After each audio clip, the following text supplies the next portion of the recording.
आदरणीय प्रधानमंत्री जी, हमारे वर्ल्ड व्यू टेलीविज़न की तरफ से सबसे पहले मैं आपका स्वागत करती हूँ और आपने जो थोड़ा सा वक्त निकालकर हमें इंटरव्यू देने के लिए हामी भरी है, उसका मैं तहे दिल से आपका शुक्रिया अदा करना चाहती हूँ। आपकी इलेक्शंस जनवरी में आपने अनाउंस की हैं। मैंने बिल्कुल नहीं अनाउंस उसकी इलेक्शन जनवरी में होनी चाहिए, कहते हैं आने वाले जनवरी में, लेकिन इलेक्शंस तो किसी भी वक्त हो सकते हैं। हो सकती हैं। हाँ, खाली एक लिमिट है उसके बाद, जिसके पहले करना हो। क्या इसका मतलब ये भी हो सकता है कि आप मिड टर्म इलेक्शंस मई में करवा लें? आप देखिए, इस पर हमने सोचा ही नहीं है तो इसका क्या जवाब दे सकते। हो सकता है मौसम आपको पसंद आए मई का, और हो सकता है आप इलेक्शंस करवाएं। नहीं कोई सोचा कारण तो नहीं है उसके लिए। लेकिन you are famous for springing up mid term कभी भी नहीं, इलेक्शंस अभी तक नहीं हुआ।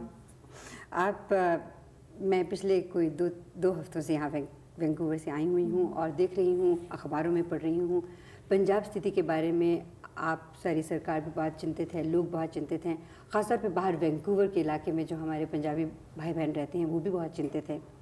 पंजाब की असली स्थिति क्या है, उसके बारे में आप अपने शब्दों में कुछ बताइए। स्थिति तो गंभीर है। वहाँ के एक राजनीतिक दल यानी अकाली दल ने कुछ मांगें रखी, कुछ धार्मिक मांगें, वो अधिकांश हमने मान ली जी। कुछ ऐसी थी जो हमें लगा कि हम नहीं मान सकते हैं, लेकिन ऐसा भी हमें लगा कि वो समझ गए उस बात को।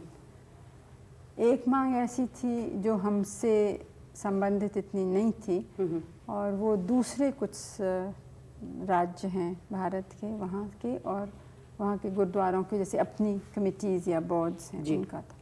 तो उस पर हमने कहा कि हमें कुछ ख़ास एतराज़ नहीं है, लेकिन इन सब लोगों से बात करना होगा, स्टेट के क्या नियम हैं और ये सब देखना होगा। उसके बाद कुछ दूसरी मांगें राजनीतिक समझ सकते हैं, या जो भी पानी पर, ज़मीन पर।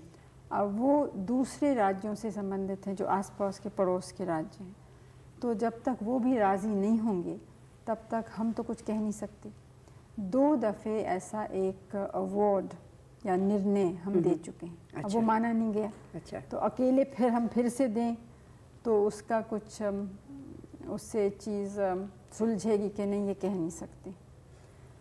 हमें लगता है कि कुछ इस समय कुछ एक्सट्रीमिस्ट वहाँ पे ज़ोर पकड़ गए हैं, ख़ासतौर से नौजवान कुछ, और जैसे आपने अखबार में देखा होगा, वो मोटरसाइकिल पे जाके या किसी तरह से बहुत लोगों को मार रहे हैं, हत्या हो रही है। हाँ, बाहर के जो थोड़ा उसमें कुछ फंडामेंटलिज्म भी है, क्योंकि हत्या ज़्यादातर सिखों की ही सिख कर रहे हैं, मतलब अकाली लोग। अब जैसे जो एक आज के अखबार में आया या कल शायद आया था कि एक सिख अखबार वाला है, अकाली नहीं है, दूसरी हमारी पार्टी का भी नहीं है, विरोधी दल का है, लेकिन उसकी दाढ़ी नहीं है। वो मोटरसाइकिल पे अपने भाई के संग जा रहा था, भाई की दाढ़ी है, तो वहाँ उसको पकड़ा कि तुम गद्दार हो, और उसको गोली से मार डाला। हालांकि वो सिख है। वो सिख था। ज़्यादातर हैं, दूसरे भी हैं, जैसे हमारे यहाँ तो हरि धर्म में कई सेक्ट्स हो जाते हैं। बिल्कुल हो जाते हैं।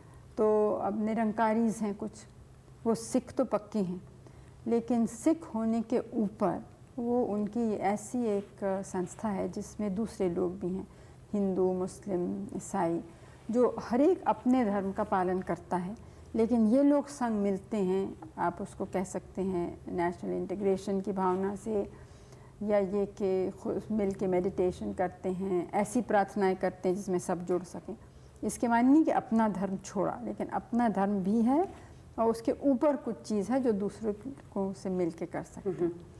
आपको ये भी मालूम है कि हमारे देश में कोई किसी भी धर्म का हो, वो दूसरों का आदर करता है। बिल्कुल करता है। जैसे गुरुद्वारों में बहुत से हिंदू जाते हैं, मुस्लिम्स के दरगाह में भी हिंदू जाते हैं, मुस्लिम्स हिंदू मंदिरों में भी अक्सर जाते हैं। तो इससे काफ़ी इन चीज़ों में यहाँ पे एक उदारता सी है, और इस उदारता को देखते हुए हैरानी होती है कि क्यों इस तरह के हो रहे हैं। जहाँ इतना बड़ा देश है, इतनी बड़ी जनसंख्या है, वहाँ ये प्रश्न कभी कभी उठते हैं। हमारी तो यही आशा है कि जो ठीक सोचने वाले हैं और राष्ट्र हित सोचने वाले हैं, वो इसके ऊपर उठेंगे और किसी तरह से हम इसको सुलझा सकेंगे।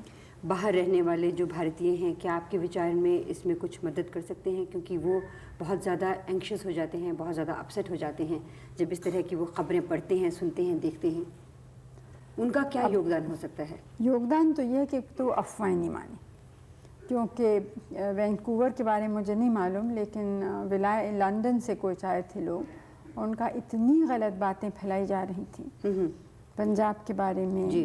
और कि वो बहुत ही परेशान थे, लेकिन उन्होंने जब असलियत बताई और ये भी कहा कि आप में से आप अपने तरफ से किसी को भेज के देखिए, तो आए भी वो लोग कुछ, तो यहाँ उन्हें इत्मीनान हुआ और यहाँ से गए।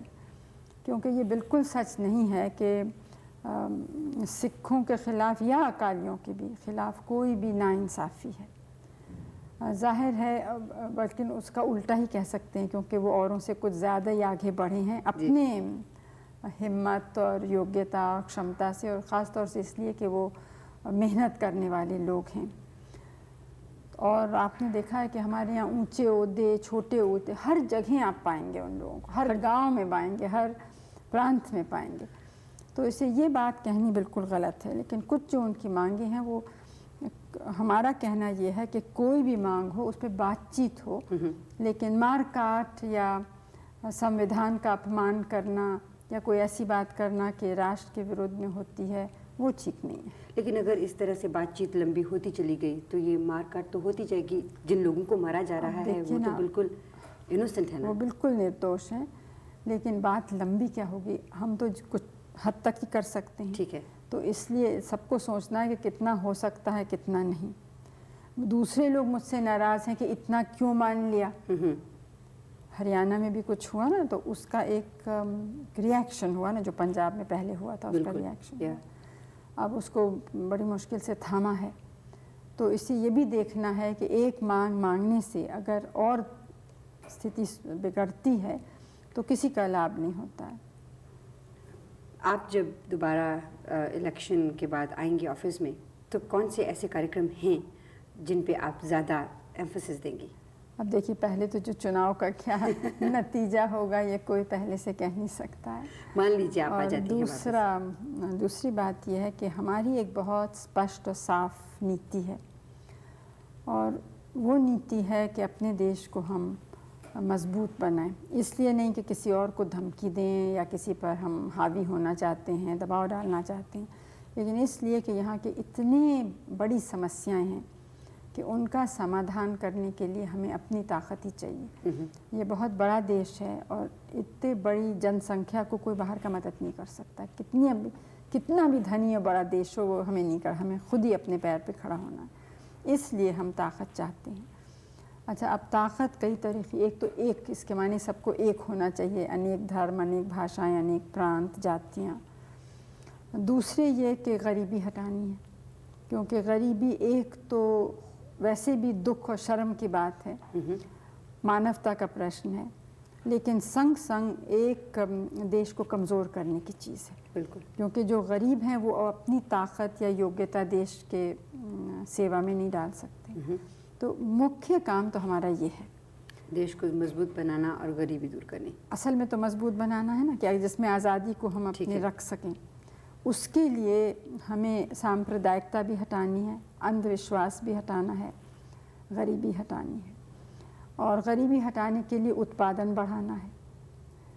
तो और हमारे जो लोग रहते हैं उनको देखना है कि उनकी जो आवश्यक वस्तुएं हैं, चाहे खाना, कपड़ा, घर, शिक्षा, स्वास्थ्य का प्रबंध, ये सब चीज़ें मिलें। तो इस नीति के बाहर तो जा ही नहीं सकते हैं। बिल्कुल, इसी को हमें करना है। तो साथ साथ क्योंकि हम मानते हैं कि अगर दुनिया में कुछ गड़बड़ हो, यानी विश्व युद्ध हो, तो उसका भारी प्रभाव हम पर पड़ेगा। इसलिए हम विश्व शांति, विश्व मैत्री और ख़ास तौर से जो हमारे जैसे विकासशील देश हैं वो मिल के सहयोग करें एक दूसरे से, और हम लोग और दूसरों से भी, मतलब विकसित देश जो हैं उनके संग भी दोस्ती करें। आजकल की दुनिया में कोई लोग अलग नहीं रह सकते, सबको एक दूसरे से कुछ चाहिए और कुछ देने को है। तो इस तरह से हमें, तो जो हमारा आज का नवयुवक वर्ग है उसके लिए आप आने वाले कुछ वर्षों में क्या देख रही हैं, वो क्या योगदान देंगे? आप उनको कैसे फोर्सी कर रही हैं अपनी इन पॉलिसीज़ में? अब हम तो आशा ही करते हैं कि वो ठीक रास्ते पे चलेंगे और बनाने के रास्ते पे चलेंगे, तोड़ने के रास्ते पे नहीं। उम्मीद यही है। उम्मीद यही है और हमारी सौभाग्य है कि भारत की जनता जो है उसका दिल बहुत मजबूत है और सहन शक्ति भी है। और यहाँ बहुत नौजवान हमारे बहुत बड़े बड़े साइंटिस्ट, वैज्ञानिक बने हैं, इंजीनियर, डॉक्टर इत्यादि, जो आपके मुल्क और दूसरे देशों में गए हैं जी। तो हम तो चाहते हैं कि वैसे बहुत और हैं यहाँ पे, तो सब लोग मिल के काम करेंगे तो ज़रूर एक नया भारत बन सकेगा। और उम्मीद करते हैं कि वो बहुत ही सुखद भारत होगा। राजीव जी इसमें क्या रोल अदा करेंगे जब आप दोबारा इलेक्शन जीत के आएंगे? अब ये तो मुझे क्या मालूम है, वो तो देखेंगे वो क्या करना चाहते हैं। आप उनको कैबिनेट में लाएंगे तो सही। अब देखिए, मुझे तो पता ही नहीं मैं कैबिनेट बनाऊंगी कि नहीं बनाऊंगी। आप तो बहुत आगे कूद रही हैं। एक कदम हमेशा आगे रहना अच्छा रहता है। उससे क्या होता है कि आप प्लान कर सकते हैं अच्छी तरह से। मैं दूरदर्शन के बारे में 2-3 सवाल पूछना चाह रही थी। हम कनाडा में प्रोग्राम जो करते हैं, अक्सर हम चाहते हैं कि भारत की सभ्यता को वहाँ पर हम ज़्यादा प्रकाशित कर सकें, हमारे जो बच्चे हैं वो भी उस सभ्यता से कुछ सीख सकें, कुछ जानें। लेकिन अक्सर हम देखते हैं कि आपके यहाँ भारत में टेलीविज़न इतना स्ट्रॉन्ग टूल है, उसे अच्छी तरह से इस्तेमाल नहीं किया जा रहा। मैंने कल राष्ट्रपति जी के जो संवाद था उसमें सुना कि जो सैटेलाइट्स हैं उनके ज़रिए 70% लोगों तक प्रोग्राम पहुंचेंगे, लेकिन उन प्रोग्रामों का स्तर ऊंचा करना भी शायद उनके लिए बहुत ज़रूरी है, क्योंकि हम जब बाहर प्रोग्राम को देखते हैं तो कुछ इस तरह के प्रोग्राम नहीं लगते कि उन्हें लेके बाहर दिखाया जा सके। हम कोशिश तो कर रहे हैं उनको सुधारने की। हमारे लिए तो एक नई चीज़ है और है ज़रूर एक बहुत प्रभावशील जी, लेकिन उतना यहाँ इसका प्रभाव नहीं है जितने जैसे अमेरिका में है। क्योंकि अमेरिका में आप कोई भी प्रोग्राम देखिए उसमें हमेशा ये बात होगी वी अमेरिकन्स, वी कनेडियंस, इस तरह की कोई चीज़। हमारे यहाँ पे इस तरह के प्रोग्राम मैंने देखे नहीं अभी तक कोई भी। नहीं, ये सच है, लेकिन देखिए आप उन देशों में जो राष्ट्रीयता की, मैं ये नहीं कह रही हूँ कि यहाँ कम है, लेकिन ये क्या आश्चर्यजनक नहीं है कि इतने बरस हो गए लेकिन यहाँ के किसी फिल्म बनाने वाले ने ये सोचा भी नहीं कि हमारे राष्ट्रीय आंदोलन पर फिल्म बनाए या राष्ट्रीय नेता पे बनाए।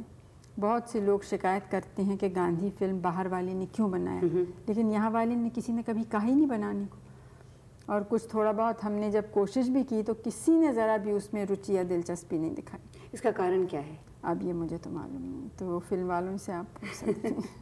मैं आखिरी सवाल आपसे एक बार फिर से पंजाब के बारे में करना चाहती हूँ। अक्सर हम अखबारों में पढ़ते हैं, ख़ासतौर पर जब हम बाहर के मुल्कों में रहते हैं, तो जैसा आपने पहले भी कहा, अफवाहें वहाँ पे बहुत ज़्यादा फैल जाती हैं और उनको अफवाहें ले लीजिए या सचमुच में सही घटनाएं हैं कि इनमें बाहर के देशों का बहुत बड़ा हाथ है कि भारत की जो एकता है वो टूटे, पंजाब एक अलग प्रांत बने, ताकि जो बाहर के इंटरेस्टेड पार्टीज़ हैं वो आके भारत को तंग करें या उसकी प्रगति में रोड़ा अटकाएं। ये कहाँ तक सही है? नहीं, प्रगति में तो कोई रोड़ा शायद नहीं डालना चाहता है, लेकिन ये सच है कि कुछ ऐसे तबके बाहर हैं जो चाहते हैं कि भारत की जो स्वतंत्र नीति है ना उतनी स्वतंत्र न रहे। जो वो लोग चाहते हैं वैसा हम करें, उस रास्ते पे चलें। तो ऐसे लोग तो हमेशा कुछ दखल देते ही रहते हैं। अब पंजाब में कहाँ तक दखल है ये कहना मुश्किल है, लेकिन ये आपने भी देखा होगा कि ऐसे जो कुछ ऐसा मूवमेंट एक चला है, आंदोलन, उसके ज़्यादातर दफ्तर और ये सब चीज़ें सब बाहर हैं, बाहर के देशों में। शायद कनाडा में भी है, कुछ यूरोप के 2-3 देशों में है। प्रधानमंत्री जी, मैं आपका तहे दिल से शुक्रिया अदा करती हूँ कि आपने अपने बहुत ही बिजी वक्त में से हमारे कुछ चुपते हुए सवालों का भी जवाब दिया। वैंकूवर की सभी जनता की तरफ से, वर्ल्ड व्यू टेलीविज़न की तरफ से बहुत बहुत शुक्रिया। और मैं कामना करती हूँ कि ये जो आने वाला वर्ष है और बहुत से आने वाले वर्ष भारत के लिए बहुत सुखद वर्ष हों। और आपको मुबारकबाद भी देना चाहती हूँ क्योंकि आपको नोबेल प्राइज़ के लिए नॉमिनेट किया गया है। मेरे तरफ से वैंकूवर के रहने वाले हमारे सब मित्रों को मेरी शुभकामनाएं। शुक्रिया।